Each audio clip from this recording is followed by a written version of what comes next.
Bem, bom dia a todos, espero que estejam todos bem. Vamos dar início à nossa aula teórica de hoje. Começo como habitualmente, com um espaço para questões que queiram colocar, dúvidas que queiram esclarecer.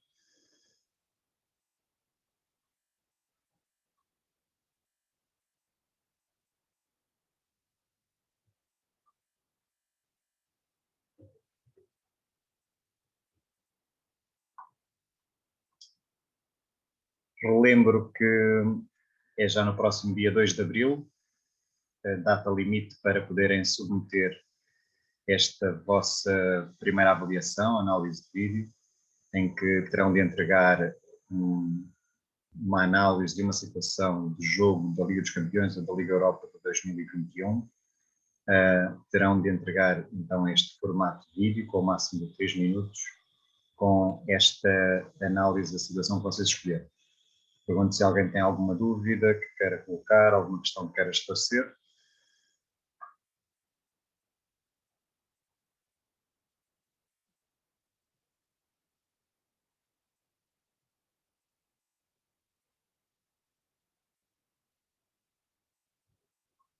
Ok, então vamos avançando. Se alguém tiver algo que queira perguntar, já sabem que basta ligar o vosso microfone para poderem intervir. Vamos hoje dar continuidade ao trabalho da semana passada, de analisar algumas situações típicas no futebol. Vamos começar por um pequeno exemplo. Nesta situação, e vou voltar atrás para que possam ver novamente, há aqui um conjunto de possibilidades que esta jogadora com bola vai poder ter. Alguém quer comentar algumas destas possibilidades?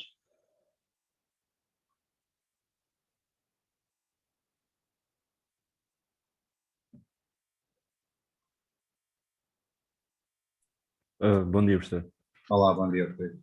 A jogadora pode eventualmente passar a bola por cima da guarda-redes, Ok, uma tocar a possibilidade. bola ao lado. Passar por cima da guarda-redes, ok, como estava a dizer, exatamente é uma possibilidade. Jogar a bola numa das colegas que Exato. tem ao lado, por exemplo, aquela que estará mais afastada, um pouco mais adiantada, é uma possibilidade.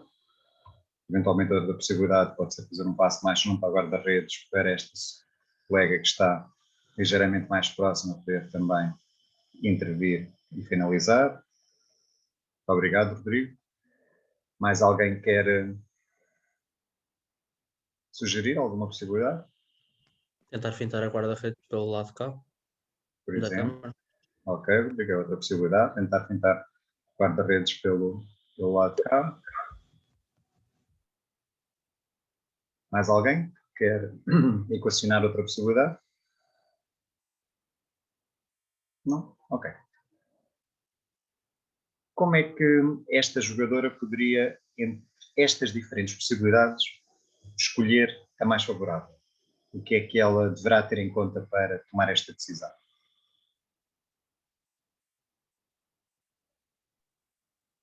A posição das jogadoras adversárias. Ok? Que jogadoras, muito em particular, nesta situação? Neste caso, o guarda-redes e as duas defesas.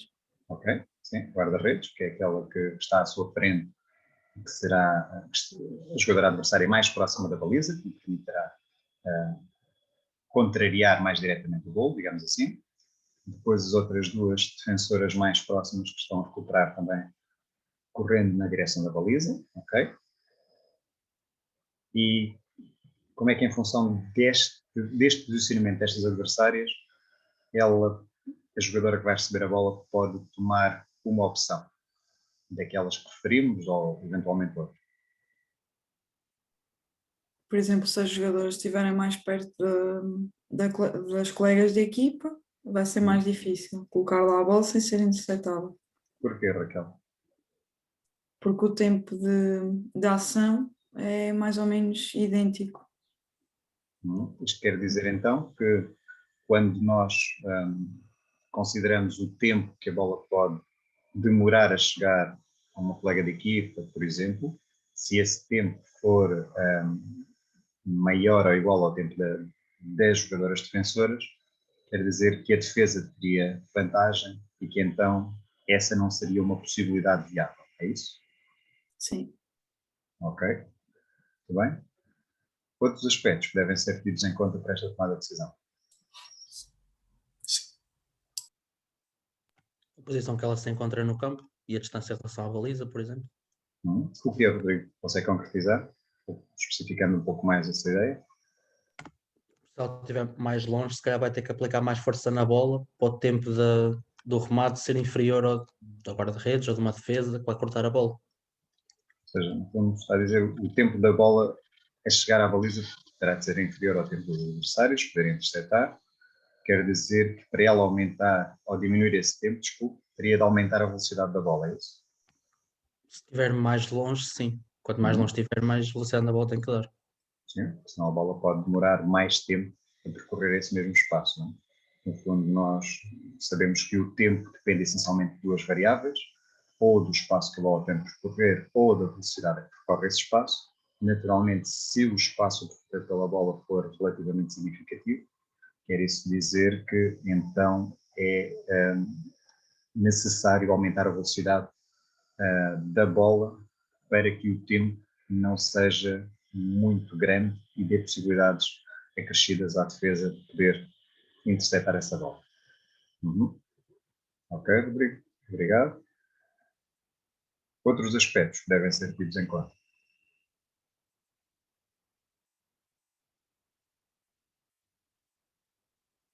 Acho que o tempo de tratamento das entradas que ela teve ali para tomar a decisão, professor, do que ela vai ter que executar a ação. Ou seja, no fundo, o que tipo tempo de que ela ação ela- demoraria a identificar estas diferentes possibilidades e a Exato. tratar as diferentes informações que lhe permitam decidir. É isso? Exatamente. Neste Isso caso, mesmo. as entradas sensoriais seriam preferencialmente quais? Aí a gente pode juntar tudo que os colegas, que os colegas falaram antes aí, que é o tempo da, por exemplo, se ela fizesse, a tomada de decisão for colocar a bola por sobre a guarda-redes, ela vai ter que saber a força que ela vai aplicar na bola para aumentar o tempo, diminuir o tempo de deslocamento da bola até a baliza. Isso é um exemplo. Sim. Depois o passe, se ela resolver fazer o passe ou fintar a guarda-redes, ela vai ter que saber entender, perceber o espaço, o tempo e o espaço que a guarda-redes tem para se recuperar. Se a finta for muito curta, num espaço menor, a chance da guarda-redes se recuperar pode ser maior. Tem algumas possibilidades assim. Sim, mas no fundo, em termos de entradas sensoriais, falamos aqui essencialmente de privilegiar a visão, não é? Ou seja, ela ser capaz de, antes de receber a bola, poder identificar estas diferentes possibilidades, que dependem, como já vimos, do posicionamento das jogadoras defensoras, quer a guarda-redes, quer as defesas que vêm deslocar-se em direção à sua baliza, posicionamento das colegas de equipa, equacionar estas viabilidades, destas possibilidades em função dos tempos que poderá ter para fazer chegar a bola ou a uma das colegas, ou eventualmente a um espaço que lhe permita ultrapassar a guarda-redes, ou até eventualmente à própria baliza. Ok, quer dizer que é importante ter em conta o tempo que estas diferentes alternativas demoram a ser equacionadas. Se nós andarmos um pouco para trás novamente, vemos que este tempo, o tempo entre o momento em que a colega fez o passe e este momento em que a jogadora ainda não tocou na bola, mas que vai ter de intervir sobre ela, é também um tempo que lhe tem de permitir tomar esta decisão, fazer estes tratamentos centrais todos que estávamos a ver. Porque senão, se ela estiver à espera de ter a bola controlada para depois decidir o que vai fazer, naturalmente vai ter muito menos possibilidades de sucesso. Certo?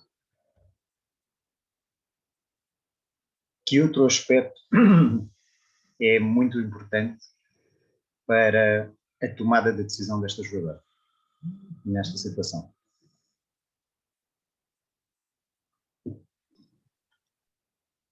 As suas características, por exemplo, se ela é boa a arrematar de longe ou não. Exatamente, esse é um aspecto fundamental. Ou seja, as capacidades da própria jogadora. Se ela conseguir, efetivamente, a esta distância da baliza, cerca de 20 metros, ter uma precisão no remate relativamente grande, que lhe permita fazer passar a bola por cima da guarda-redes e entrar dentro da baliza, quer dizer que essa possibilidade pode ser viável. Mas também é importante equacionar a sua capacidade de fazer o passe ou com o pé direito ou com o pé esquerdo, para colocar a bola nas colegas que se vêm a deslocar, para poderem dar o melhor seguimento possível à jogada. Quer dizer que aquelas possibilidades que equacionámos antes são sempre possibilidades, mas a escolha entre elas, aquela que possa ser a mais viável ou não, vai depender também, além do que já dissemos, daquilo que é um fator individual da própria jogadora, ou seja, as suas capacidades, aquilo que é o domínio que ela tem de si própria e que lhe permita não só equacionar estas diferentes possibilidades, encontrar a mais viável e esta mais viável de acordo com as suas capacidades. Porque se ela não tiver condições para concretizar aquilo que é a possibilidade mais viável, naturalmente que não é uma possibilidade, ou que essa deixou de ser uma possibilidade viável. Não é? Então este é um aspecto fundamental, é que quando falamos de situações, de diferentes situações, de qualquer decisão que tenha de ser tomada pelo jogador, não podemos dissociar essa decisão daquilo que é o conhecimento do próprio jogador, daquilo que é a sua percepção sobre as suas capacidades. Porque é a percepção das suas capacidades, a capacidade que ele tem de se conhecer a si próprio, de compreender o que é capaz ou não é capaz de fazer, que lhe permite efetivamente dizer que uma tomada de decisão é mais acertada do que outra. Não é? E um dos problemas que por vezes cometem, ou uma das situações que por vezes possam não ser tão bem consideradas quando fazemos análise de situações, é que tendemos a separar aquilo que nos parece que teria sido a decisão mais correta, efetivamente aquilo que são as capacidades que os jogadores têm. Porque, naturalmente, este é um aspecto fundamental. Se o jogador não tiver capacidade de concretizar aquela opção, efetivamente, ela não é uma possibilidade real para ele ou para ela. Não é? Então, este é um aspecto muito importante, as capacidades dos próprios jogadores.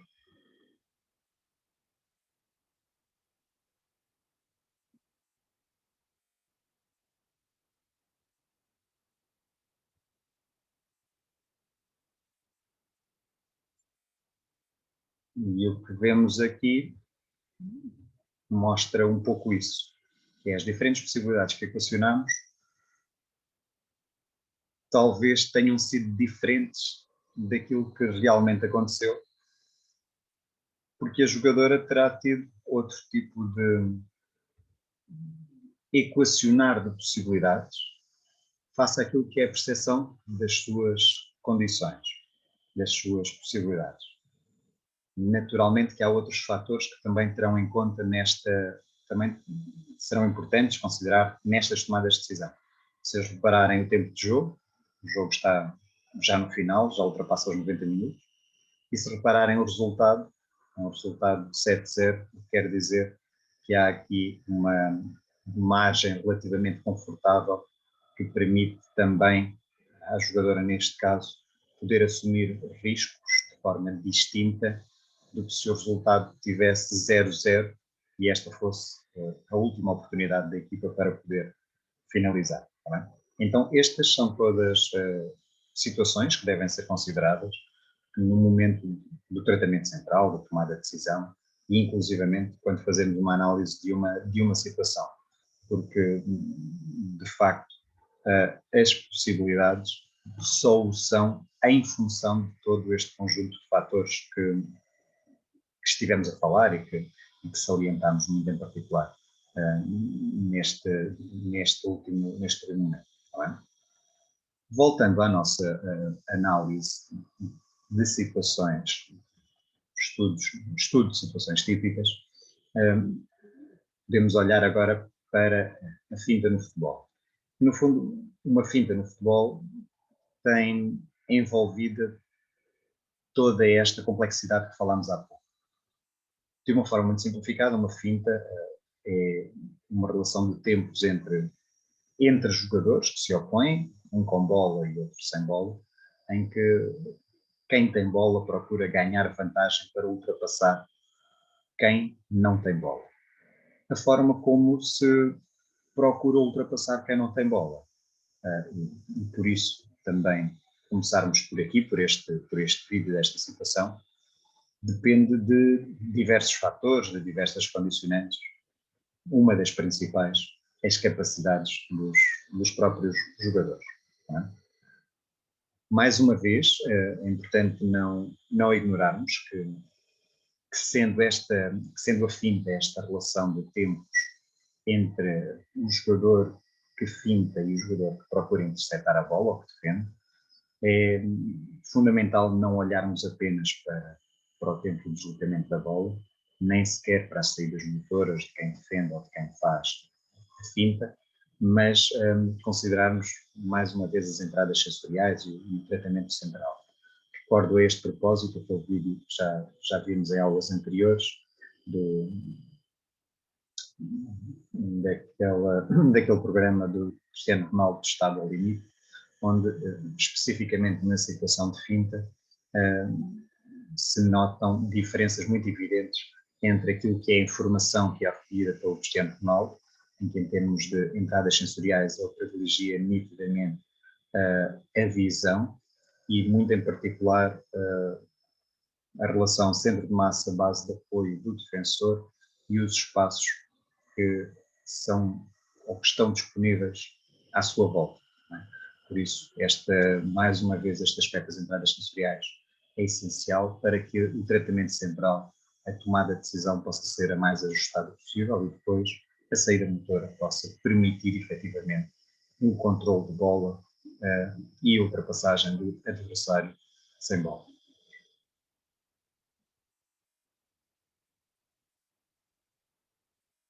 Um aspecto importante na finta é efetivamente como ganhar vantagem sobre o adversário para ultrapassar.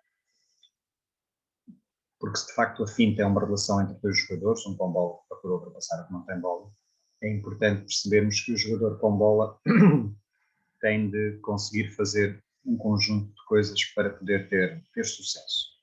Desde logo, ler o adversário, procurar perceber aquilo que são as suas possibilidades de deslocamento, e aqui, como já vimos, as suas possibilidades de deslocamento estão relacionadas essencialmente com a sua relação centro de massa, base de apoio. Para aquilo que nós conseguimos ver nesta imagem, se nós olharmos para este jogador que está de costas, com o número 5, é que ele tem o seu centro de massa muito recuado em relação à base de apoio, o que quer dizer que ele está a travar a direção do seu deslocamento e que vai procurar modificar a direção em que se estava a deslocar, rodando, neste caso, ou pelo menos bloqueando o seu movimento. E então isto é uma informação importante para que o jogador que tem bola e que procura fintar possa aproveitar uma janela de oportunidade. Que janela de oportunidade é esta?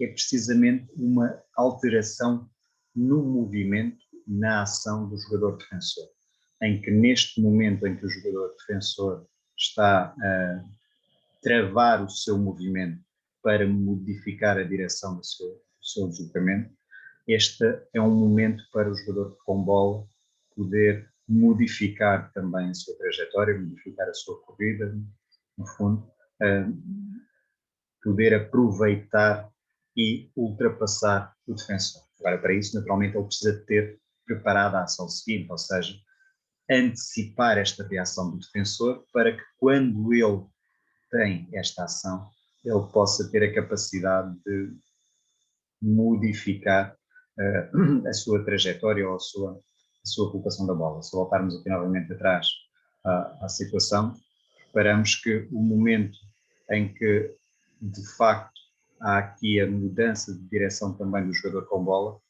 Um pouco mais tarde há a reação do defensor, que procura acompanhar este movimento, e depois, quando ele bloqueia o seu centro de massa para modificar a posição dos apoios, se repararem, até escorregam dos apoios, e então esse momento de desequilíbrio que é aproveitado pelo jogador com bola para o poder ultrapassar de uma forma que lhe permite obter sucesso e ganhar em si vantagem neste diferencial de tempos.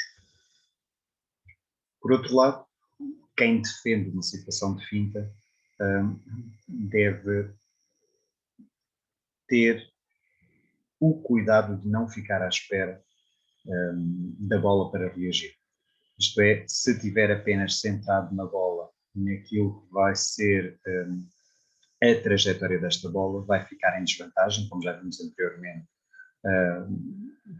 Há um tempo de reação que é preciso considerar, há uma leitura do adversário que é preciso também considerar, e que, se o jogador estiver apenas focado na leitura da bola, vai sempre chegar tarde, e quando quiser fazer uma determinada ação, essa ação será sempre depois da ação do jogador com bola. Por isso, não deve ficar à espera da bola para reagir, e deve, pelo contrário, procurar ler o adversário, ver também naquilo que é a sua colocação entre a relação centro de massa, base de apoio, e a sua possibilidade de aplicar ou exercer forças na bola, poder de alguma maneira antecipar as possibilidades da trajetória desta bola e de ultrapassar. Sabemos também que quem defende pode, quer através da posição que tem no campo, quer através da colocação dos seus apoios em relação à base, em relação ao centro de massa, pode também condicionar as possibilidades do atacante poder ultrapassá-lo. Por isso, quem defende deve ter aqui algumas preocupações para procurar aumentar as suas possibilidades de sucesso. Porque, no fundo, aquilo que nós falamos é de uma relação de tempos entre o jogador com bola e o jogador sem bola, que deve procurar levar a que cada um deles tenha vantagem neste diferencial de tempo. Para o jogador com bola ter vantagem, como vimos anteriormente, deve procurar olhar para aquilo que são as possibilidades de deslocamento do seu adversário, do defensor, procurar enganá-lo, dando-lhe a entender que se vai deslocar para um lado ou vai fazer a bola deslocar para um lado, aguardar a sua reação, esperar pela sua reação e depois então alterar a trajetória do seu movimento, a trajetória da bola, num sentido diferente para o poder apanhar desequilibrado, demorando ele assim mais tempo a poder intervir sobre a bola. Por outro lado, quem procura defender deve ter o cuidado de não olhar apenas para a bola, mas procurar perceber naquilo que é o movimento do adversário, do jogador com bola, nomeadamente na sua relação centro de massa, base de apoio e a capacidade de exercer forças sobre a bola, aquilo que são as possibilidades que ele tem de poder jogar a bola e os espaços ou janelas de oportunidade que lhe permitem poder ultrapassá-lo. Podem ou ser aumentadas ou diminuídas em função do posicionamento do próprio defensor no campo e da sua relação centro de massa, base de apoio, não só a colocação dos apoios, a direção dos apoios, mas também a forma como o centro de massa está posicionado face a esta colocação dos apoios. Quer isto dizer que uma finta no futebol deve, mais do que o jogo com a bola, procurar identificar e utilizar janelas de oportunidade para ultrapassar o adversário. Ou seja, quando vamos criar situações para treinar a finta, não devemos ter apenas o jogador a relacionar-se com a bola, mas é fundamental a relação do jogador com a bola e com o adversário. E, nesta relação com a bola, ele poder defrontar um adversário que lhe dá permanentemente diferentes possibilidades de o ultrapassar, ou pela sua esquerda ou pela sua direita, e isto sempre em função de aspectos que são chave para estas possibilidades de deslocamento, que é essencialmente a sua relação centro de massa, base de apoio. Por isso, quando criamos situações de treino para essa situação de finta, devemos procurar privilegiar situações de 1 para 1, com bola, de procurar ultrapassar o adversário em função das possibilidades que este dá de se deslocar, de ocupar espaços, de condicionar espaços para poder ultrapassar. Podemos também, como já vimos em situações anteriores, utilizar aqui pequenos jogos, pequenas brincadeiras em termos mais de novas tecnologias ou de laboratório, onde podemos ter pequenos filmes, pequenos vídeos, onde vamos chamando a atenção dos jogadores, destacando aquilo que são as entradas sensoriais que eles devem privilegiar, o tratamento central que eles devem fazer naqueles momentos para que depois as saídas motoras possam ser as mais apropriadas possíveis àquela situação. Dúvidas até aqui sobre aquilo que foi apresentado?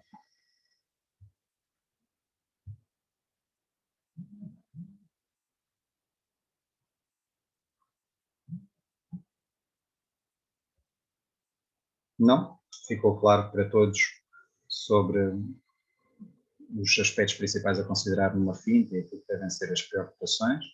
Não, ninguém quer esclarecer nenhum ponto, colocar nenhuma dúvida?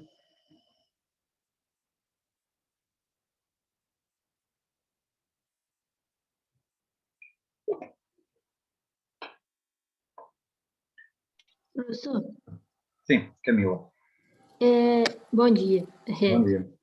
Eu tenho uma dúvida com relação aos mais jovens, aos mais pequenos, Sim.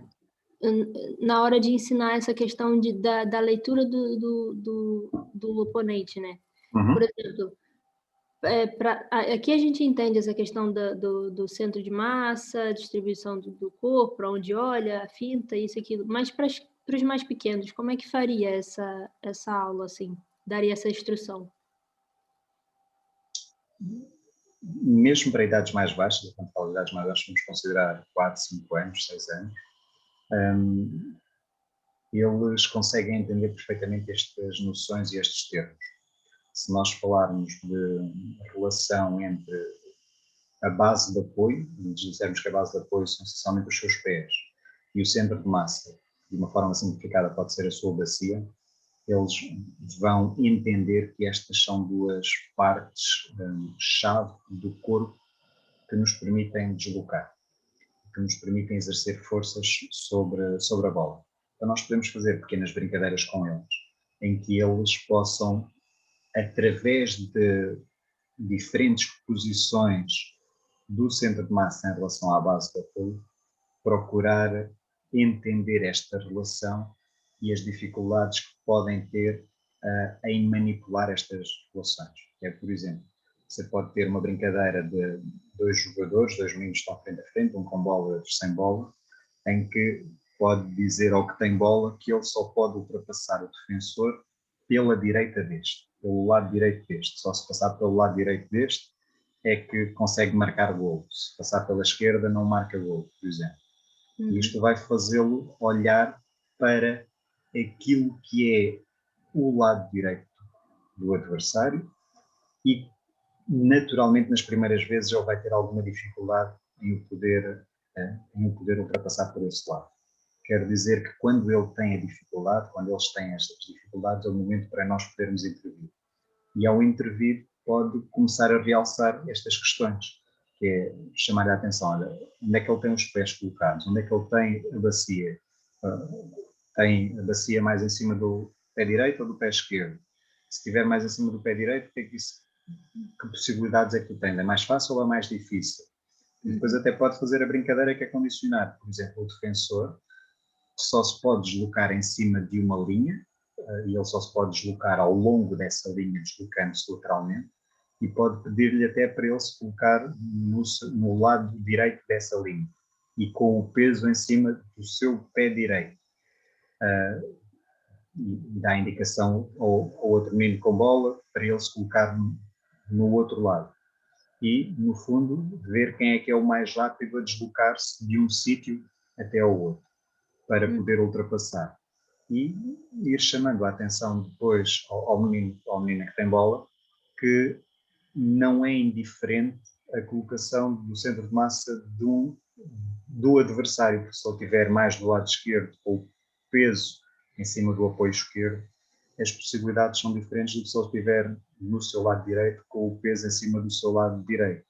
E através de pequenos jogos como este, em que você vai chamando a atenção para estas informações, para a colocação dos apoios e para o peso dele ou a bacia dele, o centro de massa, eles vão começando a olhar para estas informações e a perceber que, de facto, elas podem ser importantes para eles terem sucesso no exercício.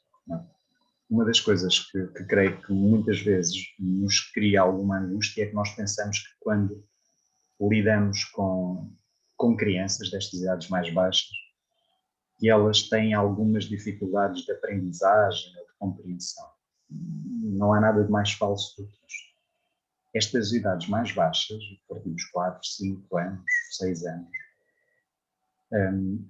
as crianças destas idades, elas são ávidas por aprendizagem. Elas gostam muito de aprender, de descobrir o mundo à sua volta. E mesmo que às vezes nós tenhamos a noção de que quando lhes dizemos 1, 2, 3, 4 vezes, elas ainda não entenderam o que nós estamos a dizer, a solução não é simplificar a mensagem. Porque se simplificarmos a mensagem demasiado, podemos deturpar aquilo que são efetivamente informações importantes. É continuarmos a insistir na mensagem através de situações distintas e de necessidades que os façam viver esta problemática de eles perceberem que se querem correr, se querem ir de um sítio ao outro, que é mais fácil, por exemplo, chegarem mais depressa se tiverem o seu centro de massa à frente em relação à base de apoio do que se tiverem o centro de massa chegado para trás. E nós, se formos fazendo brincadeiras destas e os formos chamando a atenção para como é que eles têm o centro de massa colocado em relação à base de apoio, eles vão percebendo que as informações que nós lhes estamos a dar fazem sentido e que os permitem ter sucesso nos exercícios, nas brincadeiras que lhes proporcionamos.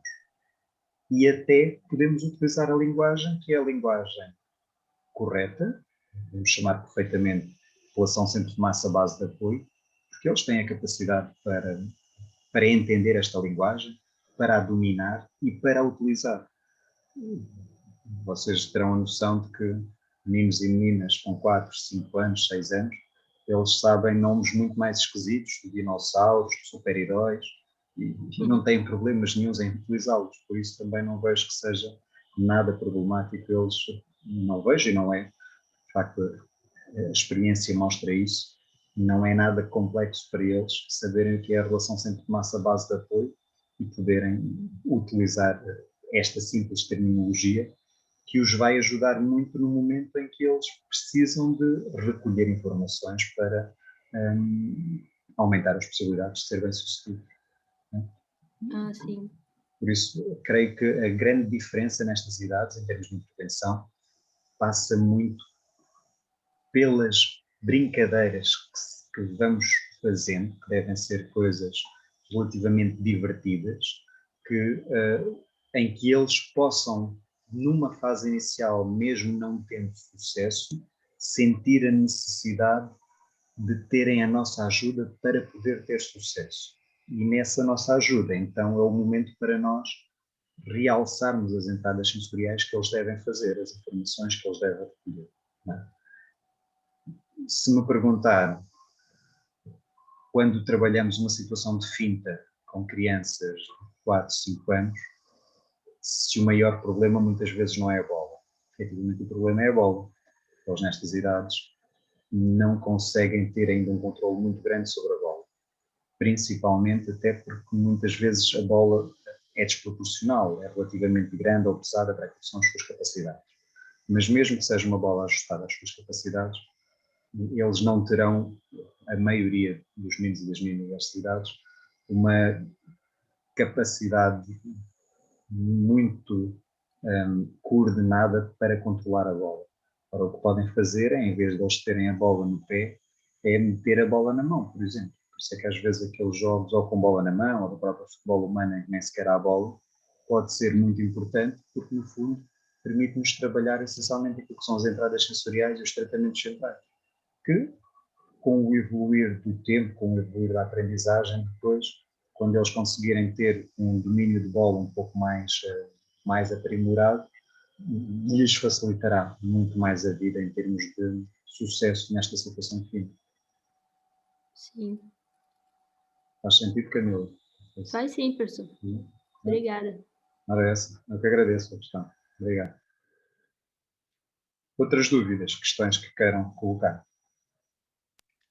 Doutor, Sim, Rodrigo. na situação que a Camila estava a falar, por exemplo, se nós condicionarmos o defensor, por exemplo, é que ele só se pode deslocar a pé juntos para facilitar o trabalho do atacante, isso é bom numa fase inicial para ele começar a ganhar a parte técnica, ou é mau em termos que ele não vai começar a perceber aquela parte de afinação e ler o comportamento corporal do adversário?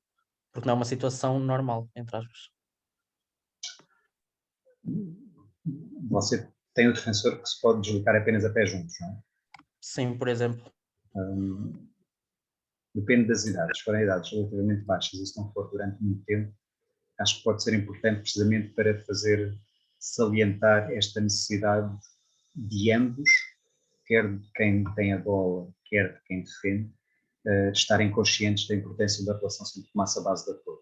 Que é, se eu só conseguir mexer os dois pés em simultâneo em relação à base de apoio, naturalmente que o jogador que tem esta limitação, o defensor, está muito mais limitado no seu deslocamento.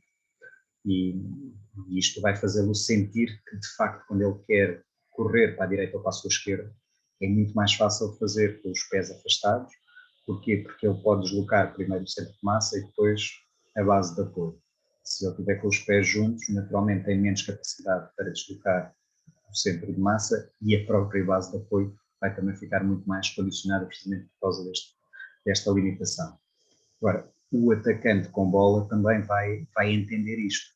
Se você deixar esta situação prolongar-se durante algum tempo, o jogador que tem bola, o que vai percepcionar é que tem, de facto, muito tempo para ultrapassar o adversário, porque ele demora muito tempo a percorrer um determinado espaço.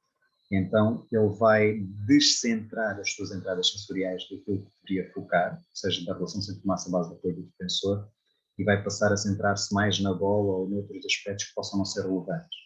Por isso é que se isto for uma condicionante do exercício, em que você a tem apenas durante o tempo necessário para eles sentirem a necessidade de olhar para esta relação centro-massa-base de apoio, esse pode ser um aspecto interessante e que pode valer a pena utilizar uma pequena brincadeira destas.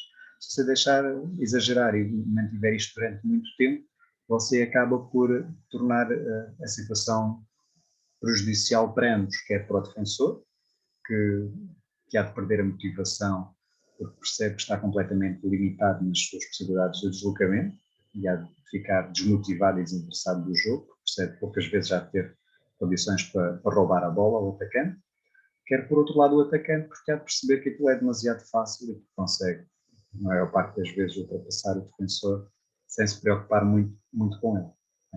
Por isso aqui a questão é sempre encontrar um equilíbrio entre aquilo que o exercício tem, que me permite fazer realçar o que é essencial para a aprendizagem do jogador, e não deixar ter um tempo, o exercício ter aquela solicitação durante um tempo que me pode deturpar as aprendizagens que eu pretendo proporcionar.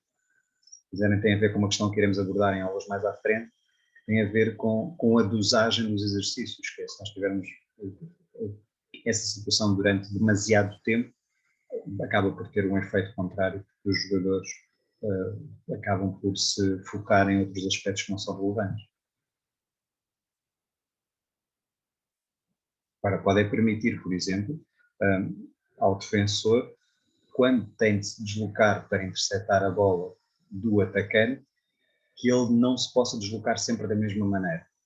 E podem dar uma das possibilidades, que é uma das possibilidades de deslocamento é com os dois pés juntos. e ao dar-lhe, ou obrigá-lo a deslocar-se sempre de forma diferente cada vez que o atacante o pretende ultrapassar, já o vai obrigar também a consciencializar-se das diferentes possibilidades que tem para utilizar a sua relação centro de massa base de apoio e perceber que algumas delas são mais favoráveis e permitem deslocamentos mais rápidos do que outras que o condicionam no deslocamento, nos tempos de deslocamento. Sim? Consegui ajudar? Sim, obrigado. Ok, obrigado. Mais alguma outra dúvida, questão que queiram colocar a esclarecer? Não? Ok, então vamos avançando. Volto a dizer, se alguém quiser intervir, basta ligar o microfone. Vamos agora falar da situação de queda. Uma situação de campo no futebol é também uma situação que, onde temos uma relação de tempos entre as duas equipas. Neste caso, não podemos deixar de considerar um somatório de tempos da equipa que ataca e da equipa que defende. O que quer dizer que, se nas situações anteriores que vimos o passo, o remate, a finta, podemos simplificar estas situações praticamente à relação de 1 para 1, de 1 para 2, 2 para 2. Quando chegamos a uma situação de campo, temos uma situação onde é necessário interligar os tempos de mais jogadores, porque estamos mais próximos de uma baliza, porque há mais jogadores concentrados num espaço, é necessário perceber que os tempos que estão ali envolvidos têm uma influência mais evidente uns sobre os outros. Mas a lógica continua a ser a mesma, ou seja, percebermos que o tempo de deslocamento da bola é sempre antecedido por tempos de saídas motoras, tratamentos centrais e várias sensoriais, e que naturalmente há jogadores da equipa que atacam que procuram intervir de maneira a poderem ou colocar a bola dentro da baliza ou ajudar os seus colegas a colocar a bola dentro da baliza. Por outro lado, quem defende tem também estes tempos, as entradas sensoriais, tratamentos centrais e saídas motoras, sendo que esta saída motora procura, essencialmente, ou intervir sobre a bola para afastar da sua baliza, ou condicionar as possibilidades de ação dos jogadores que estão a atacar para que eles possam ter menos possibilidades. Isto é apenas um pequeno exemplo de uma situação de campo. Mais uma vez, de uma forma simplificada, alguns aspectos que devem ser tidos em conta por quem ataca. No fundo, ter funções coordenadas, isto é, os jogadores saberem o que devem fazer para poder aumentar as possibilidades de sucesso. Naturalmente que tem de haver um jogador que vai marcar o campo, vai cruzar a bola, passar a bola a um dos colegas de equipa ou tentar obter diretamente o golo desta situação. Este jogador, a escolha deste jogador também não pode ser aleatória, porque naturalmente há um conjunto de capacidades que ele deve ter para poder aumentar as possibilidades de sucesso da equipa, nomeadamente nos fatores técnicos, nos fatores táticos, psicológicos, fisiológicos, que nos permitem aumentar as possibilidades de sucesso, mas também temos funções relevantes de outros colegas de equipa. Se repararem, temos aqui um jogador da equipa que ataca que está mais próximo do guarda-redes, que terá uma função também de alguma maneira dificultar a ação do guarda-redes, de atrair alguns defesas para este espaço. Se repararem, temos outros jogadores cá mais atrás, neste caso 4 jogadores, que procuram de alguma maneira também dificultar a ação dos defensores, criando-lhes a incerteza sobre possibilidades, se serão eles ou não que irão intervir sobre a bola, de bloquear defesas, de aproveitar um ressalto de bola para poder introduzir a bola na baliza. E temos cá mais atrás, não dará para ver nesta imagem, outros jogadores que estarão a dar algum equilíbrio defensivo à equipa ou aproveitar aqui para alguma bola que possa sair da grande área e poder ser aproveitada para fazer chegar à baliza. Eu quero dizer que esta questão das funções coordenadas é extremamente importante nesta situação de campo. Isto é, não basta simplesmente tirar a bola para perto da baliza e esperar que alguém apareça para marcar golo.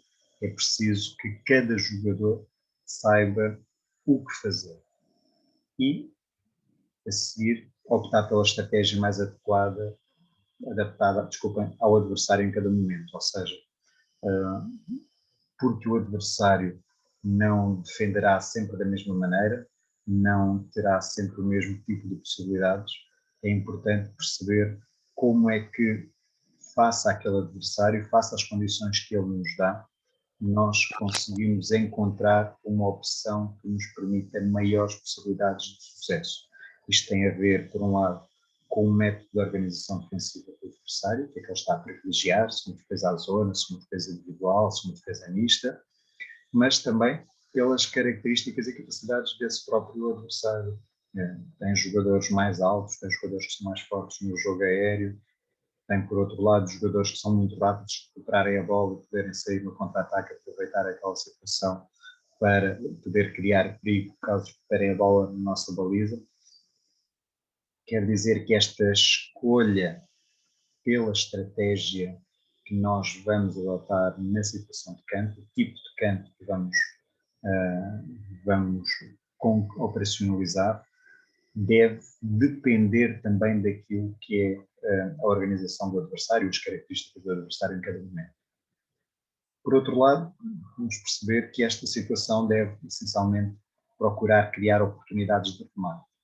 Ou seja, aproveitar o facto de estarmos próximos da baliza adversária, de podermos colocar a bola numa zona frontal a esta baliza adversária para poder rematar.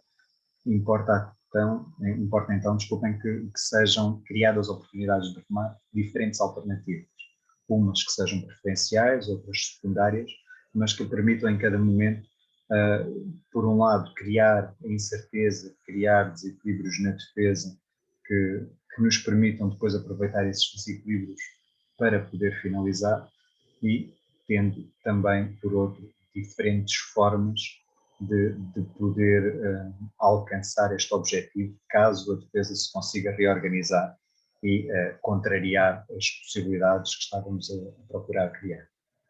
E, finalmente, um aspecto também muito relevante que é ter preparadas as ações seguintes, ou seja, caso não consigamos marcar golo, caso a bola seja recuperada pela equipa adversária, defensora, o que fazer, o que é que cada jogador deve fazer, quais é que devem ser as suas ações, quais é que devem ser as suas preocupações, se devem ficar e pressionar imediatamente os adversários, se devem recuar para a sua baliza. No fundo, os jogadores perceberem que esta situação de campo é uma situação que pode ter diversos fins e que, dependendo daquilo que é a consequência do campo, eles devem estar preparados para poder intervir e poder agir nessa mesma situação. Por outro lado, quem defende deve, desde logo, não ficar à espera para reagir à bola, como já fomos vendo. Reagir à bola faz com que os jogadores desperdicem sempre tempo e fiquem em desvantagem no diferencial de tempos. Por isso eles devem procurar antecipar as possibilidades de ação dos adversários, as possibilidades de trajetória de bola, devem, no fundo, ter aqui uma capacidade de conseguir ler os movimentos dos adversários, as possibilidades do deslocamento destes e as possibilidades de trajetória de bola. Por outro lado, devem reagir coordenadamente às ações dos adversários. Isto é, os adversários vão ter diferentes possibilidades de ação, alguns vão procurar, como estávamos a ver anteriormente, bloquear alguns jogadores ou criar espaço para poder rematar ou ficar em zonas que lhe permitam, recuperando um ressalto de bola, rematar a baliza. É importante então também, enquanto equipa que defende, estar organizado de forma coordenada para poder contrariar estas diferentes possibilidades dos adversários, estas diferentes ações que os adversários possam ter. Quer dizer que existem jogadores que devem ter também aqui funções claramente definidas, que devem ter preocupações muito evidentes. E como veem, temos o guarda-redes, temos um jogador que está entre o guarda-redes e a bola, neste caso, próximo aqui do primeiro poste. Temos 2 jogadores que veem que estão aqui perto do limite da pequena área. E depois temos aqui um conjunto de jogadores que estarão, se quiserem, mais numa perspectiva de marcação individual, nitidamente um aqui perto da pequena área com o jogador da equipa adversária que iria marcar gol, e os outros 4 relativamente próximos deste prolongamento da linha da grande penalidade, também procurando de alguma maneira acompanhar as movimentações e as ações dos jogadores, dos 4 jogadores adversários que se procuram direcionar para a baliza. Quer dizer que esta necessidade de coordenação dos jogadores é também fundamental na equipa defensora, mas mais uma vez não procurando ficar à espera para reagir. Se simplesmente estiverem à espera de reagir aos adversários, vão perder sempre tempo e vão diminuir as possibilidades de sucesso. E quem defende deve não esquecer que a sua prioridade principal deve ser tirar a bola da zona de baliza, porque no fundo esta é uma situação de perigo para a sua baliza. Logo, a primeira preocupação deve ser evitar a bola de chegar à zona da sua baliza, ou quando ela lá chega, poder intervir sobre ela para a tirar o mais rapidamente possível da sua zona de baliza. Mais uma vez, esta é uma situação onde há um diferencial de tempos que nos mostra que existem diferentes possibilidades de coisas que podem acontecer. Para terem uma noção, um valor aceitável de tempo para uma situação destas de canto faz com que a bola demore entre 1 a 2 segundos desde que é marcado o canto até chegar a esta zona frontal da baliza.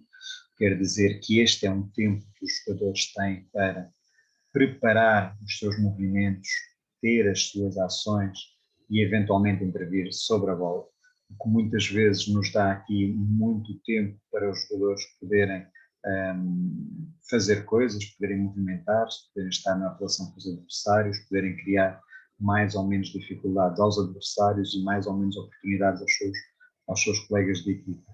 Este é um tempo que importa ser conhecido e que importa ser trabalhado, até porque, se repararem, neste momento em que a bola praticamente se prepara para ser batida, tem aqui 4 jogadores nitidamente já estão em movimento, já prepararam a sua ação para poder intervir sobre a bola, e depois tem aqui 2 jogadores mais próximos da baliza que ainda estão parados, que ainda não denunciam de forma muito evidente o seu movimento. O que quer dizer que este é um aspecto relevante, é perceber quanto tempo é que eles podem ter disponível para fazer coisas e como é que eles fazem a gestão desse tempo, porque naturalmente os jogadores estão mais afastados da baliza. Se começarem a deslocar, a ter uma ação ao mesmo tempo do que os jogadores que estão mais próximos da baliza, naturalmente que os que estão mais próximos terão demasiado tempo para fazer coisas e provavelmente anularão possibilidades ofensivas e de oportunidades de remate que terão, enquanto que se estes jogadores que estão mais afastados da baliza começassem mais tarde, só no momento em que a bola é batida, a iniciar o seu deslocamento, iriam demorar muito tempo também a poder criar perigo ou poder aproximar-se da baliza. Por isso, esta noção de tempo é importante para mostrar que também, em termos de coordenação, quer defensiva, quer ofensiva, os jogadores não têm todas as mesmas possibilidades de ação, que uns devem começar mais cedo os movimentos do que outros, e que estes inícios de movimentos, estes tempos de ação, devem também estar coordenados para que as equipas possam ter sucesso.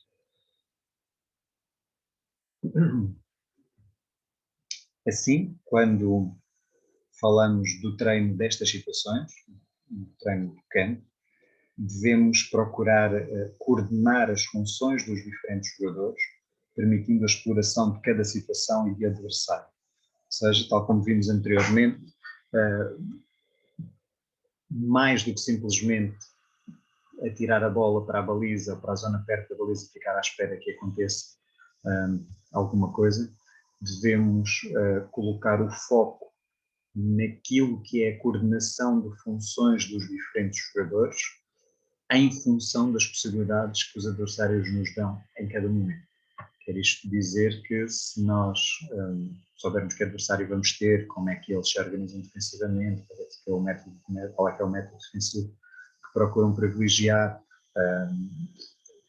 que pontos fortes ou pontos fracos têm, naturalmente que podemos antecipar possibilidades de ação, podemos antecipar coordenações e ações dos jogadores que permitam aumentar as possibilidades de sucesso. E isto, mais uma vez em termos de treino, faz com que os jogadores tenham funções claramente definidas, que saibam o que fazer para poder ajudar a equipa a aumentar as possibilidades de sucesso.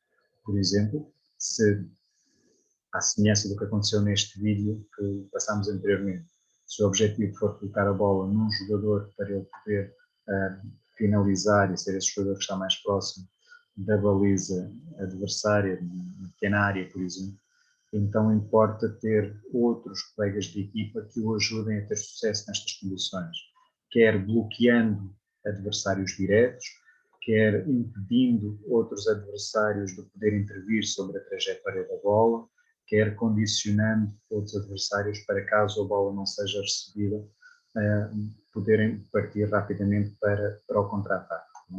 Por isso, as situações de treino devem privilegiar estes aspectos. Mais uma vez, aqui também salientar que estas situações são possíveis de serem treinadas também através de vídeo, através de pequenos exemplos que permitam aos jogadores realçar as entradas sensoriais, os tratamentos centrais, que lhes possibilitem ter mais sucesso nesta situação. Dúvidas? Até aqui que queiram colocar.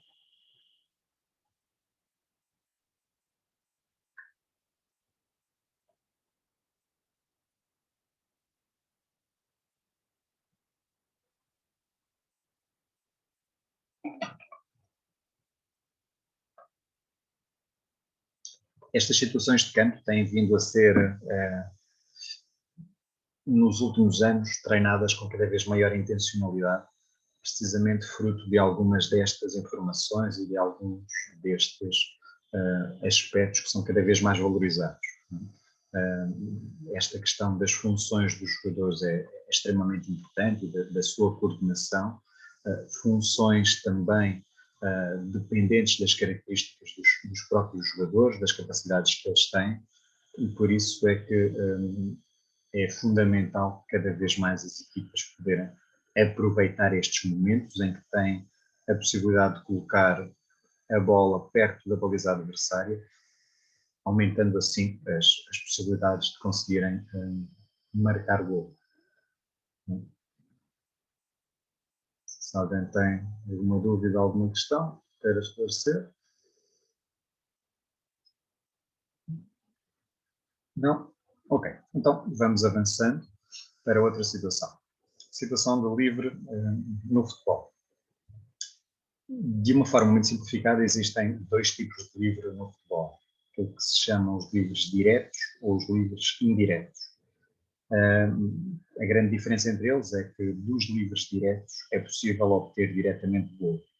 Dos livres indiretos só se consegue obter gol se a bola for tocada por um outro jogador, que não aquele que marcou o livre, antes da bola entrar na baliza, antes de cruzar a linha do gol. É esta a grande diferença entre estes dois tipos de livros. mas na sua essência a lógica é a mesma, o que quer dizer que a compreensão da situação é relativamente similar. Volto a realçar apenas com a diferença de, no caso dos livres indiretos, nós sabermos que não podemos obter golo atirando diretamente a bola à baliza, que a bola tem de ser tocada por um outro jogador antes de entrar.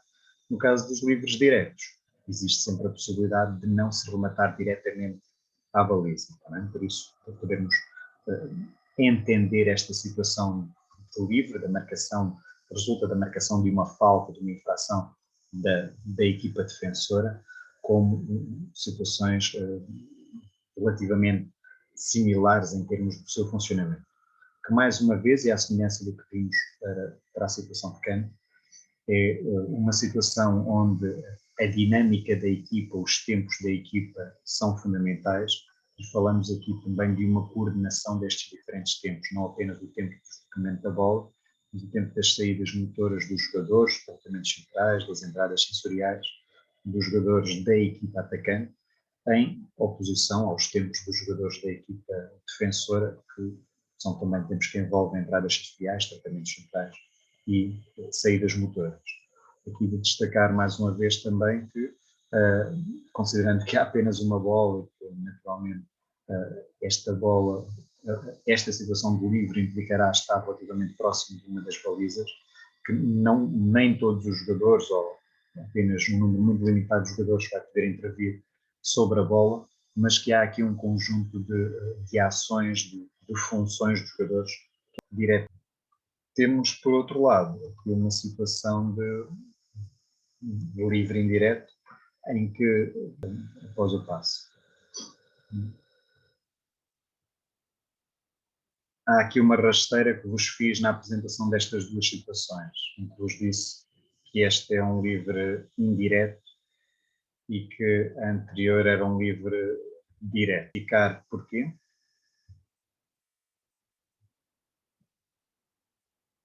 Na qual, esse é um ponto relevante, que é os jogadores sabem se o livre é direto ou indireto em função da sinalética do árbitro. Os livres indiretos obrigam a que o árbitro tenha o braço no ar até a bola ser tocada por outro jogador. Depois do marcador tocar na bola até ser tocada por um outro jogador. Só depois disso é que ele pode baixar o braço. Tá bem? Neste caso, em ambas as situações, neste caso, repararem, o árbitro também está com os braços para baixo, mas a opção da essência, a lógica é relativamente similar, apenas com a diferença de quando se tratam de livres diretos, nós podermos matar diretamente à baliza, mas nesse caso implica que a baliza esteja ao alcance, quer dizer que esta distância não seria fácil, porquê? Porque a bola demoraria um tempo a chegar à baliza que provavelmente permitiria ao guarda-redes intervir sobre ela e defendê-la, e por isso a opção provável aqui tenha sido por um passe precisamente para poder diminuir as possibilidades do adversário de intervir sobre a bola. Ora, se estivesse mais próximo da baliza, se estivesse numa zona em que a bola demoraria menos tempo a chegar à baliza e sendo permitido obter golo diretamente desse remate, então essa já é uma possibilidade. Mas no fundo, em termos de princípios, os princípios são os mesmos. Ou seja, numa situação de livre no futebol, quem ataca deve ter as funções coordenadas. Mais uma vez é importante os jogadores saberem o que fazer, cada um deles, qual a sua função, o que é que deve fazer para ajudar a equipa a atingir o seu objetivo. Depois optar pela estratégia mais adaptada ao adversário em cada momento. No fundo, aquilo que o adversário vai fazer, aquilo que a equipa que está a defender faz em termos de organização defensiva, em termos de características dos adversários, deve também ser tido em conta para que a opção pela estratégia mais adequada possa aumentar as possibilidades de sucesso. Quer dizer que eu não devo fazer sempre o mesmo tipo de livre porque foi aquele que treinei, devo ter diferentes alternativas porque o adversário também dá diferentes alternativas, então eu devo optar por esta estratégia, por este tipo de marcação de livre em função da distância extra da baliza e das possibilidades que o adversário me dá. Um aspecto relevante também é que o livre é marcado no sítio onde foi cometida a infração. quer dizer que ele não tem um sítio pré-definido, ou seja, pode ser marcado em diferentes zonas do campo, até no seu meio campo defensivo, meio campo ofensivo, mais próximo ou menos próximo da baliza adversária, aqui com algumas nuances que são importantes também, que é, se for marcado um livre direto dentro da grande área, esse livre direto dá lugar à grande penalidade. Caso seja marcado não uma falta que dê o livre direto, mas sim o livre indireto dentro da grande área, ela é marcada no sítio correspondente, onde foi feita a infração, à exceção de se essa falta tivesse sido cometida dentro da pequena área, onde a bola é sempre colocada no limite da pequena área, e uma outra condicionante é que os jogadores adversários não podem estar a menos, neste caso, de 9,15 metros da bola, ou seja, têm de estar sempre mais afastados do que essa distância da bola. Também aqui a exceção é quando o livre indireto é marcado na pequena área, com a bola na pequena área, em que nós sabemos que da linha da pequena área até à linha de baliza são 5,5 metros, por isso essa é a única exceção onde um livre que é marcado nesse sítio não tem os jogadores adversários a 9,15 metros ou mais. Tá bem? Em todo o caso, aqui esta questão da opção pela estratégia mais adaptada ao adversário em cada momento é determinante nesta situação do livre. Porquê? Porque não há um local pré-definido para o livre ser marcado.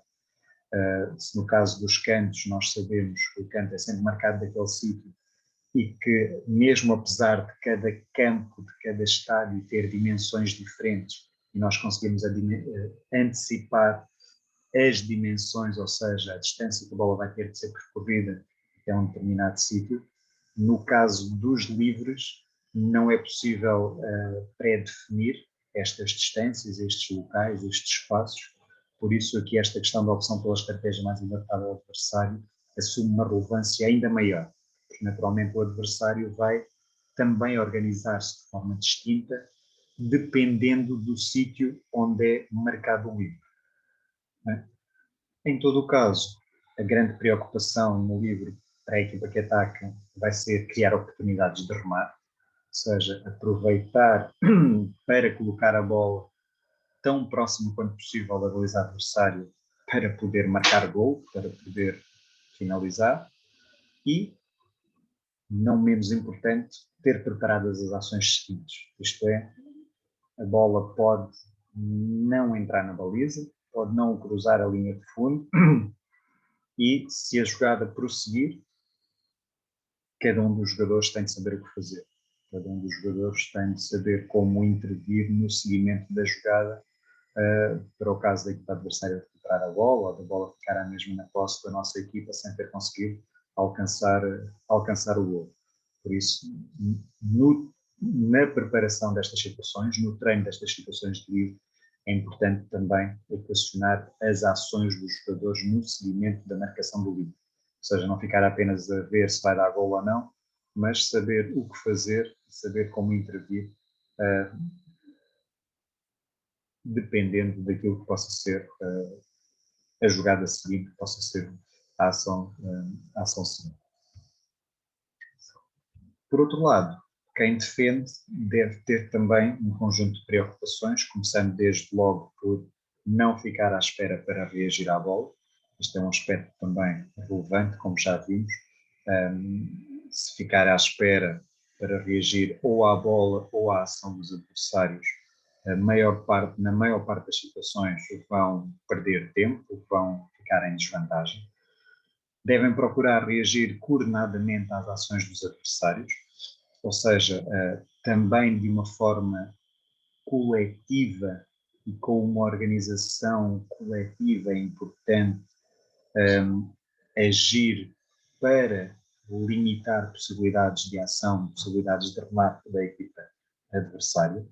Reparem que nestas situações de livre muitas vezes se privilegiam, em termos defensivos, uma defesa em linha, precisamente para jogar com a questão do fora de jogo, porque nesta situação do livre a lei do fora de jogo continua em vigor, o que quer dizer que se algum adversário algum atacante estiver para lá do penúltimo defensor, neste caso, a jogada é anulada por infração a esta lei.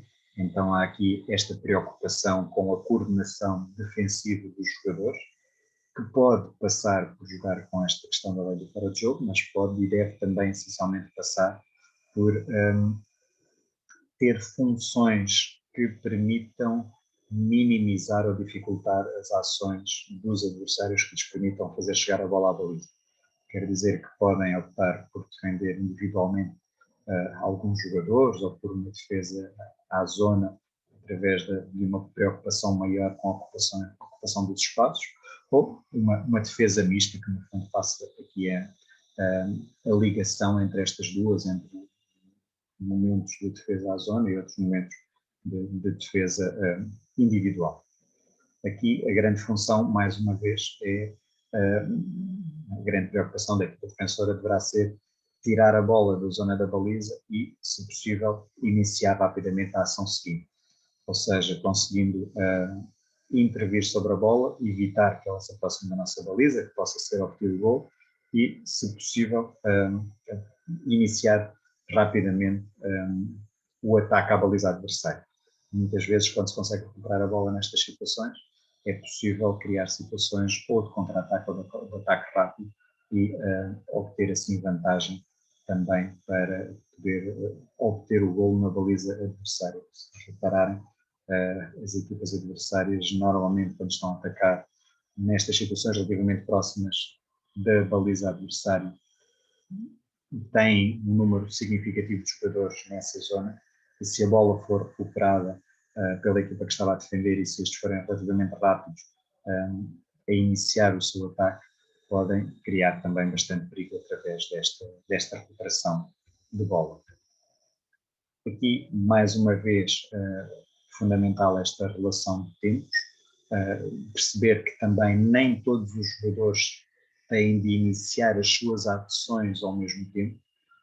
Reparem aqui como já depois da bola ter sido passada bastante depois, há alguns jogadores que ainda estão parados, vejam este número 11 aqui do lado direito, vejam o outro jogador ali próximo do árbitro, há aqui um conjunto de outros jogadores que estão com funções nitidamente definidas, vejam este jogador que está aqui mais próximo deste que acabaria por marcar o gol, está a bloquear aquilo que seria o adversário direto, que permitiria depois a este jogador que marcou o gol poder rematar sem grande oposição. Quer dizer que aqui nesta relação de tempos é importante percebermos também o tempo que a bola pode demorar a chegar a determinados locais, que neste caso, uma vez que não conseguimos pré-definir o espaço que a bola vai percorrer, porque não está standardizado o sítio da marcação dos livros, ou pode ser feito num sítio qualquer, dependente do local onde é assinalada a infração, torna-se então fundamental aos jogadores coordenarem os seus tempos com base essencialmente nas velocidades que vão ter e nas velocidades da bola. Por isso aqui a complexidade aumenta ligeiramente, porque naturalmente este equilíbrio entre as variáveis tempo, espaço e velocidade acaba por permitir possibilidades de ação significativamente distintas. Em todo o caso, é importante terem aqui esta noção de que também, quando falamos de livres, principalmente de livres fora da grande área, em regra a bola demora sempre mais do que um segundo a chegar à baliza. Quer dizer que este pode ser também um tempo de referência para podermos dar aos jogadores, para que eles possam intervir, para que eles possam preparar as suas ações e coordenadamente realizar aquilo que são as suas tarefas para poderem ser bem sucedidos. Neste caso, apenas aqui o destaque, mais uma vez, para a situação do bloqueio de um adversário direto, que permitiu depois ao jogador que rematou poder fazê-lo sem praticamente grande oposição. E por isso, neste caso, ter conseguido concretizar e marcar o golo que o ataque pretende e deve procurar alcançar nestas situações de livre. Aqui, também em termos de treino, como estávamos a dizer há pouco, o treino deve, mais uma vez, visar coordenar as funções dos diferentes jogadores, permitindo a exploração de cada situação e adversário. Ou seja, aqui as situações são todas diferentes, mesmo com o mesmo adversário, é provável que existam diferentes possibilidades de livre perto da baliza adversária, e isto implica estar preparado para essas diferentes possibilidades que possam existir, mais ou menos próximo da baliza adversária, mais numa zona central ou numa zona lateral, livres que permitam obter gol diretamente ou não, livres diretos ou indiretos, e isto, no fundo, implica também treinar estas diferentes coordenações dos jogadores para poder dar-lhes mais possibilidades de sucesso. Aqui, e à semelhança do que vimos também no campo, é relativamente importante realçar este aspecto da coordenação das funções dos jogadores. Eles saberem o que fazer, o que é que deve ser o seu papel, a sua função, para poder aumentar as possibilidades de sucesso, para poder atingir o objetivo e conseguir obter o gol. Geralmente estivermos a falar da equipa que está a beneficiar do campo, que está a atacar, mas a mesma lógica também em termos defensivos, de ter aqui uma organização defensiva que permita aos jogadores ter as funções definidas e estar organizados para poder recuperar rapidamente a bola ou evitar que seja feito o remate pela equipa adversária.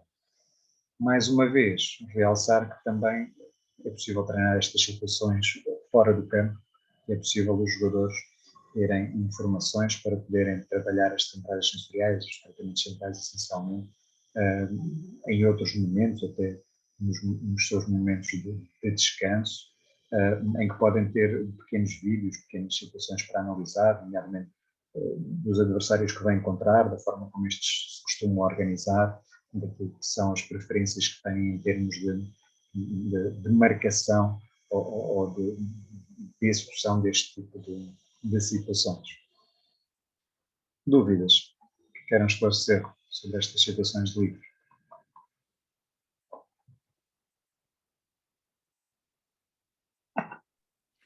Professor, tanto os livres quanto os cantos hoje são janelas de oportunidade dentro do jogo para marcar, né? Exatamente. E cada vez mais, porque eu não sei se é uma percepção minha, mas parece que as soluções durante o jogo elas estão cada vez menores, assim, de conseguir vencer uma defesa bem organizada, bem equilibrada. Então, essas oportunidades, tanto para o bem quanto para o mal, né? Um canto daqui a pouco pode originar um contra-ataque e tu sofreu o golo, né? Mas na questão dos treinos, tá? Normalmente, se pegar as questões dos livres e cantos, assim, normalmente para tu treinar, normalmente nas situações de jogo, existe uma superioridade numérica defensiva, normalmente 2 ou 3 jogadores a mais dentro, digamos, da grande área do que o adversário. E as situações estavam ali, normalmente, que o professor mostrou, tinha quase igualdade numérica, se não me engano. Essa aí, exatamente. E nessa situação de treino, professor, treina-se igual ao jogo ou sugere-se uma marcação individual ou por zona? Ou como é que a gente faz essa gestão? Como é que o professor acha melhor fazer essa gestão do treino, no treino, não do jogo? Dependendo do nível a que estamos, as preocupações devem ser diferentes. Se estivermos a falar de um nível sénior, de competição, de alta competição, e em que é possível termos informações sobre os adversários que vamos defrontar, creio que devemos fazer este treino com base naquilo que são as possibilidades expectáveis de organização da equipa adversária, quer defensiva, quer ofensivamente. Habitualmente as equipas tendem a ter orientações relativamente modeladas ou padronizadas, em alguns casos, para estas situações. Tendem a defender sempre privilegiando o mesmo tipo de organização defensiva, ter o mesmo tipo de jogadores nas mesmas zonas, com os mesmos tipos de preocupações. Quer dizer que se nós tivermos essa informação, devemos no treino preparar os jogadores para contrariar essas possibilidades previsíveis da equipa adversária. E por isso aqui o número de jogadores vai depender muito daquilo que seja o mais usual na equipa adversária. Se estivermos a falar de formação de idades mais baixas, onde por um lado não existe aqui uma grande informação ou muito conhecimento sobre a organização da equipa adversária, mas por outro lado há aqui mais espaço também para se poder desenvolver ou potenciar outro tipo de estratégias, eu creio que se deve procurar de alguma maneira diversificar as possibilidades de ação nestas ações, quer dos livros, quer dos cantos na formação. Isto implica, por exemplo, em algumas situações, ter o treino como está aqui, com situações de igualdade numérica. Agora, se nós soubermos que vamos estar a atacar a igualdade numérica com a equipa que está a defender, quer dizer que em outra zona do campo também vamos ter igualdade numérica. O que acontece muitas vezes é quando a equipa que está a atacar está em inferioridade numérica. Porquê? Porque procura privilegiar a superioridade numérica em termos defensivos.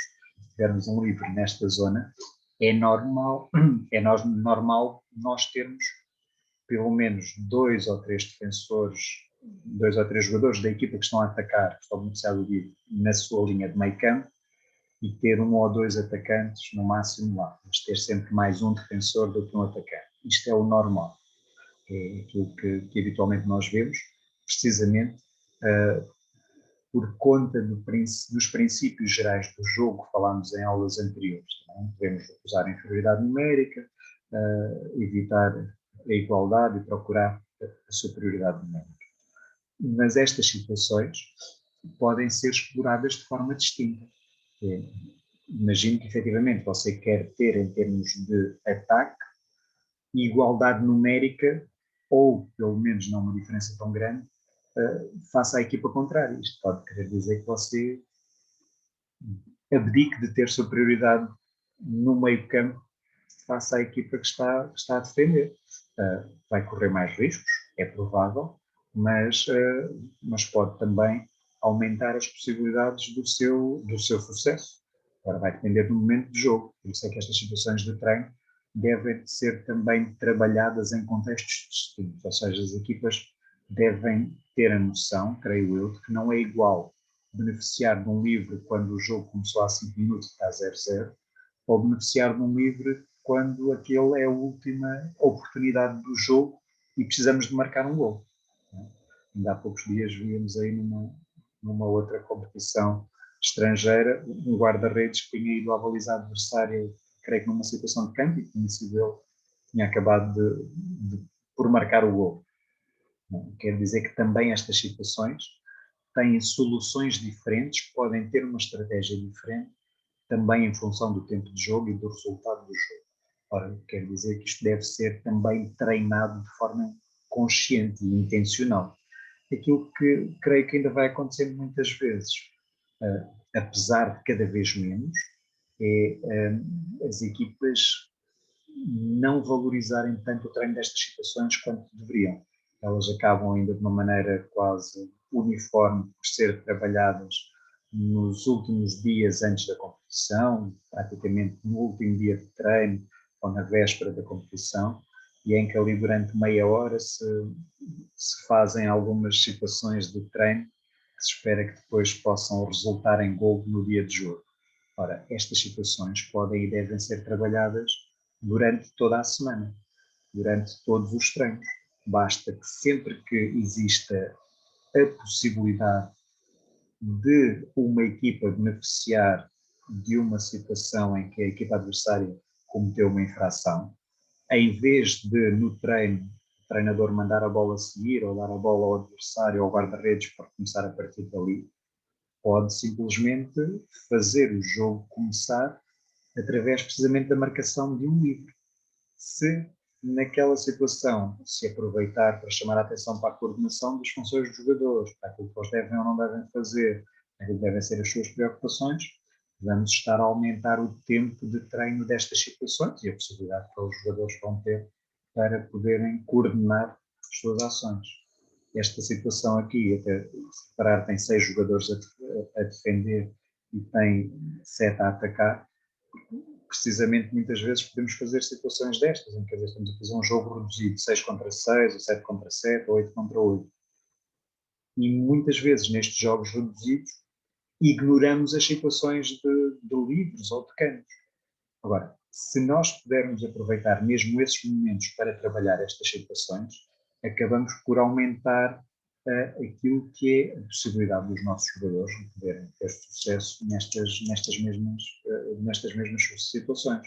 Por isso eu defendo que, se estas situações são cada vez mais relevantes, como o Orival estava a dizer e bem, porque as equipas têm vindo a privilegiar muito a sua organização defensiva e é cada vez mais difícil encontrar espaços para se aproximar da baliza adversária e rematar, então devemos estar cada vez mais bem preparados para poder aproveitar e marcar golo através de situações destas, ou de livre ou de canto, em que podemos, por um lado, ter a bola controlada e, por outro, estar relativamente perto da baliza adversária para poder atingir o objetivo que é marcar golo.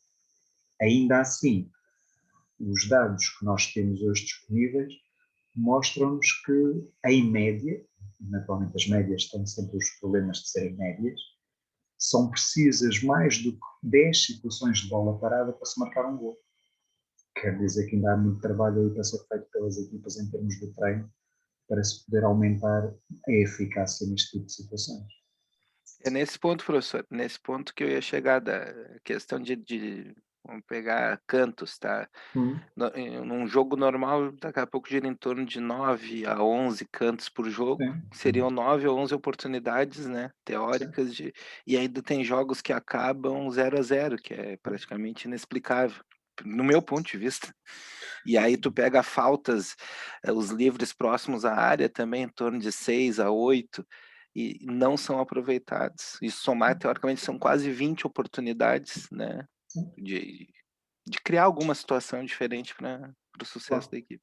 Sem dúvida, por isso é que, apesar de tudo, e é reconhecido esse esforço que tem sido feito nos últimos anos pelas equipas para privilegiarem nos treinos estas situações, mas ainda assim creio que devemos dar um ênfase cada vez maior a estas situações, porque de facto, como o Orival estava a dizer e bem, na prática isto permite, em média, a cada equipa ter 20 oportunidades por jogo para fazer a bola chegar à baliza adversária. Se dessas 20 oportunidades as equipas não conseguem marcar 2 golos, isto é uma taxa de sucesso muitíssimo baixa.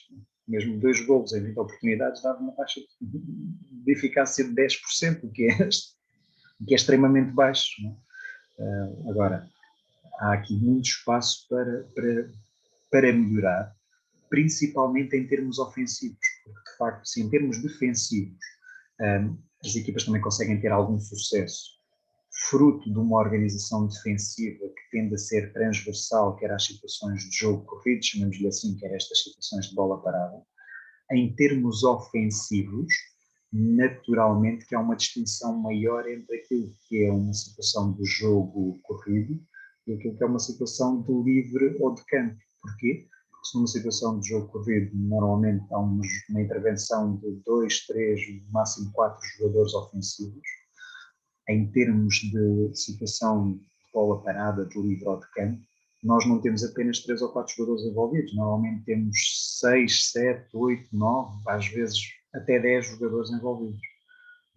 Quer dizer que há aqui uma necessidade muito maior de trabalhar a coordenação dos jogadores, de trabalhar as funções de cada um deles, de trabalhar uma dinâmica coletiva ofensiva que creio que ainda tem muito espaço para evoluir e ainda há muito para fazer para melhorar este treino destas situações. Orival, não sei se conseguiu aqui ajudar, por isso aqui em termos de treino, creio que o grande foco deve ser precisamente esta, a coordenação das funções dos diferentes jogadores e o permitindo explorar diferentes possibilidades, claro, porque isto é muito aberto, porque isto dá para fazer muitas situações distintas no próprio treino, que tendem a ser pouco replicáveis em jogo, a não ser, claro, num contexto de muito alto nível, onde existe muita informação sobre a equipa adversária e mesmo assim a incerteza é também grande. Agora, em outros contextos, principalmente de formação, esta diversidade de possibilidades, creio que muitas vezes assusta as pessoas, assusta os treinadores, e então o caminho mais fácil é não perder muito tempo com isto, porque se é possível acontecer tanta coisa, às tantas é mais fácil eu atirar a bola para perto da baliza e depois ver o que é que dá. Tira-se a bola, o jogador que vai marcar o livre ou o canto, se não conseguir obter diretamente o golo, atira a bola para uma zona ali perto e fica à espera que alguém possa intervir sobre ela e marcar o golo. Ora, por isso é que eu fui buscar também estes dois exemplos, quer para o canto, quer para o livre, foi feito um passe para a obtenção do golo. São duas situações onde claramente há uma intenção da equipa que estava a atacar de marcar golo. Quer dizer, não é que em outras não existe intenção, é que nestas fica muito claro que aquilo foi treinado, que efetivamente as equipas prepararam isto a um nível de detalhe. Quando a bola é rematada desta forma cruzada, vou tentar parar ali. Desculpa. Se repararem neste detalhe, se a bola é rematada para este poste, a possibilidade de defesa do guarda-redes mais provável fará a bola ressaltar para onde? Para aqui, para este lado ou para o outro lado? Eu estou agora com o cursor. Lá onde está o cursor. Tal e qual. Por isso é que estão aqui dois jogadores. Estes dois jogadores aparecem aqui para um ressalto de bola. Porque ela ressaltando para aqui, eu tenho cá ter jogadores para finalizar. E se repararem, aparecem cá os dois praticamente sem marcação. Estão aqui os dois, e se a bola vem para uma destas zonas, de certeza que ia ser gol também. Quer dizer que há aqui um detalhe ao trabalhar esta coordenação dos jogadores, este detalhe naquilo que é a função de cada um deles, que leva, e aqui vê-se este pormenor também do jogador, que se calhar até fazendo falta, mas que... Está no limite ali, né, professor, do Sim, bloqueio. se fosse marcado falta, se calhar também não era... seria nada demais. Exatamente, mas vejam que houve aqui uma intenção clara de bloquear este defensor para dar o espaço para o atacante poder finalizar praticamente sem oposição, não é? O que quer dizer que nitidamente estas situações hoje são preparadas com este nível de detalhe, com este nível de preocupação de ter as funções coordenadas, de perceber se o adversário nos dá estas possibilidades. Vemos ali os jogadores, vem aqui a ação dos jogadores, vêm dois que ficam aqui atrás na zona da grande penalidade, vem este que continua aqui perto do guarda-redes a dificultar a sua ação, vem outro jogador que estava a aparecer aqui do outro lado caso a bola passasse, ou seja, há aqui uma nítida preocupação com esta coordenação de funções, com este trabalho coletivo que tem de ser feito, e que aqui são apenas meia dúzia de jogadores, quer dizer, temos aqui 3, 4, 5, 6 jogadores em termos ofensivos, não é? Quer dizer que aqui tem também meia dúzia deles, 2, 4, 5, 6, 7, 8,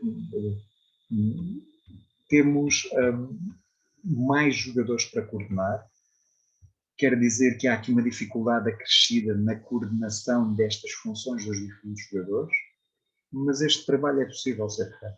Há condições para o fazer, há conhecimento que nos permite desenvolver este treino destas situações e aumentar assim a possibilidade de termos sucesso para podermos também aumentar a eficácia destas situações. Porque se os resultados nos jogos de futebol são cada vez mais escassos, se há cada vez menos golos, temos de aumentar de alguma maneira as possibilidades do mercado. E estas são situações que não devem ser desperdiçadas. Sr. Lorival, muito obrigado pela sua questão. Não sei se tem outras dúvidas ou outras coisas que queira comentar. Lorival ou outros colegas?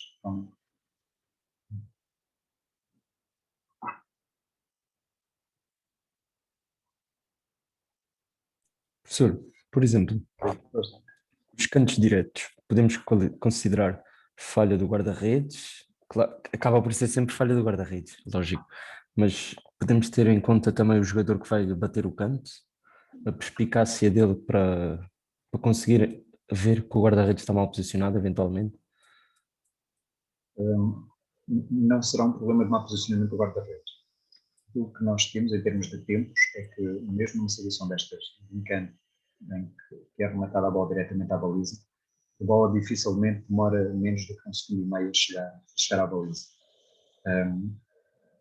E como já vimos, os guarda-redes demoram cerca de 1 segundo a deslocar-se do centro da baliza a um dos postos.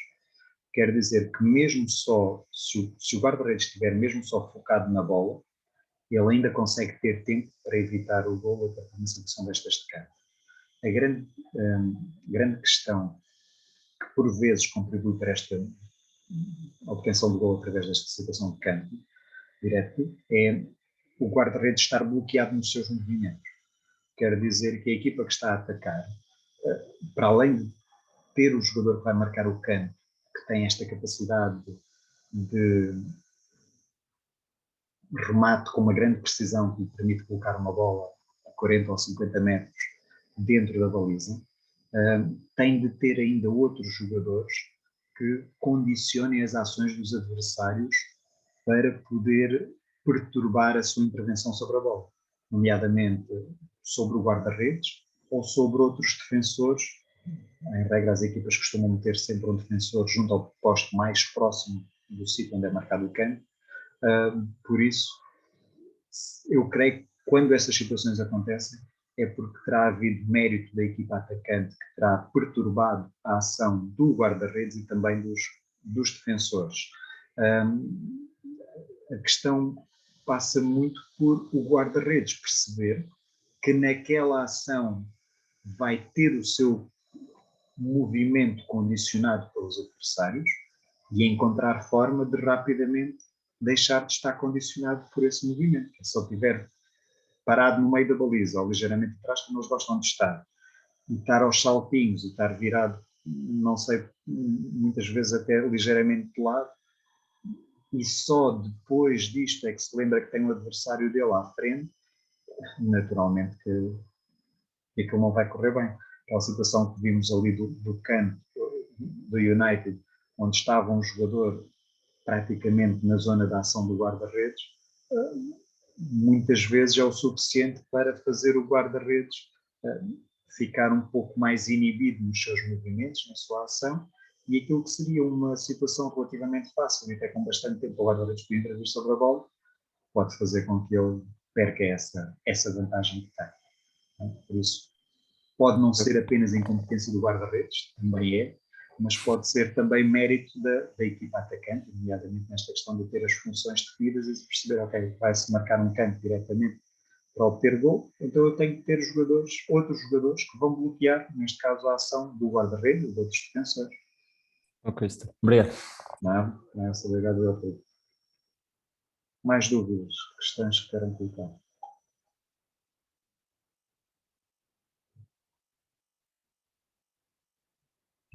Não? Ok.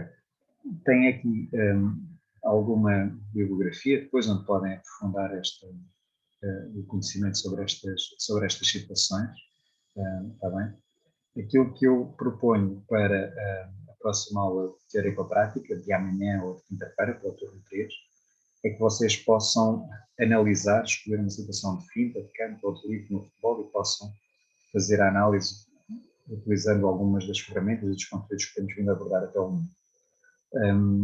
Eu irei aproveitar a aula também de amanhã para esclarecer dúvidas do vosso trabalho relativo à primeira avaliação. Né? Por isso, se tiverem algo que queiram discutir, esclarecer, clarificar sobre a vossa avaliação, aproveitem a aula da manhã para o fazer. Também têm essa oportunidade, se quiserem passar o vídeo, se quiserem discutir alguma situação mais específica da análise que estejam a fazer, podem e devem fazê-lo nas aulas teórico-práticas desta semana. Tá bem? Não deixem de aproveitar essa oportunidade para poderem ter um primeiro momento de avaliação tão bom quanto possível. Tá?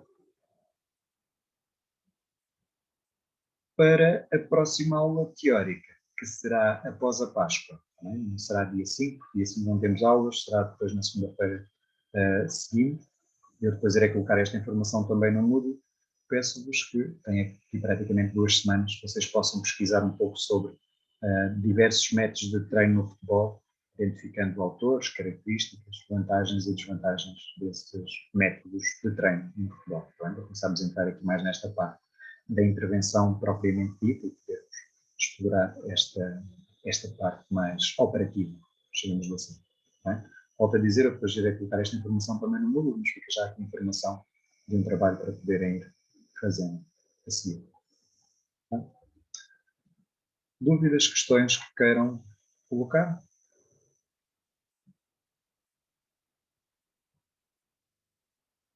Não? Ok, resta-me agradecer a vossa presença. Muito obrigado por terem vindo. Tudo bom. Até ao próximo dia. Divirtam-se. Obrigado também. Obrigado, professor, também. Professor,